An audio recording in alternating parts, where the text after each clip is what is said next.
Perkenalkan, nama saya Freddy Sakur Amin dengan nomor NIM 2274201013 dari Fakultas Hukum. Pada saat ini saya akan membahas materi tentang hukum tata negara guna memenuhi tugas mata kuliah Bahasa Indonesia. Kita masuk pada pembahasan. B. Ilmu hukum tata negara. 1. Peristilahan. Hukum tata negara merupakan salah satu cabang ilmu hukum yang secara khusus mengkaji persoalan hukum dalam konteks kenegaraan.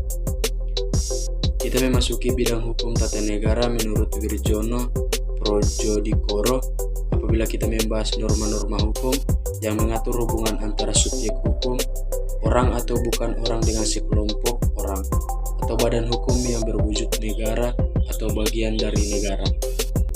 Istilah hukum tata negara dapat dianggap identik dengan pengertian hukum konstitusi.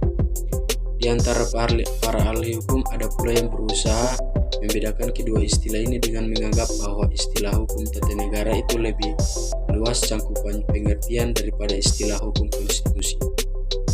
Hukum konstitusi dianggap lebih sempit karena hanya membahas hukum dalam perspektif Undang-Undang Dasar, sedangkan hukum tata negara tidak hanya terbatas pada Undang-Undang Dasar. 2. Definisi hukum tata negara. Di antara para ahli hukum dapat dikatakan tidak terdapat rumusan sama tentang definisi hukum, dan demikian pula dengan definisi hukum tata negara sebagai hukum dan sebagai cabang ilmu pengetahuan hukum. Perbedaan-perbedaan itu sebagian disebabkan oleh faktor-faktor perbedaan pandangan di antara para ahli hukum itu sendiri, dan sebagian lagi dapat disebabkan oleh perbedaan sistem yang dianut oleh negara yang dijadikan objek penelitian oleh sarjana hukum itu masing-masing. Yang ketiga, hukum tata negara formal dan material. JHA Logeman dalam bukunya Staatsrecht membedakan antara hukum tata negara formal dan material. Istilah yang pertama adalah hukum tata negara, sedangkan yang kedua adalah asas-asas hukum tata negara. Perbedaan keduanya seakan-akan adalah perbedaan antara bentuk dan sisi. Seperti halnya undang-undang menurut Djoko Setono, konstitusi yang menjadi objek kajian hukum tata negara material dan formal juga mempunyai tiga arti, yaitu dalam arti material, dalam arti formal, dan dalam arti naskah terdokumentasi. Yang keempat, hukum tata negara umum dan hukum tata negara positif.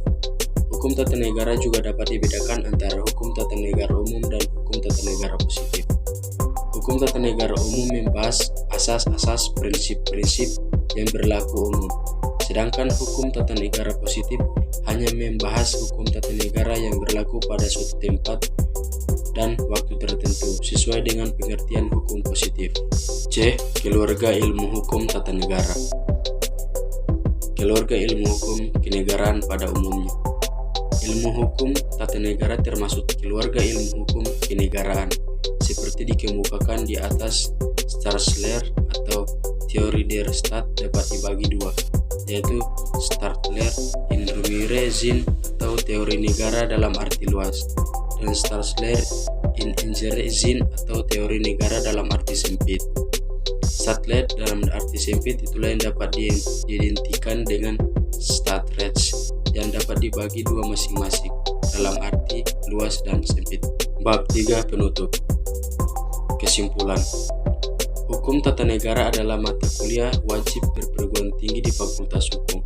Objek kajian ilmu hukum adalah tata negara, adalah negara berserta isinya, di mana negara dipandang dari sifatnya atau pengertiannya yang konkret.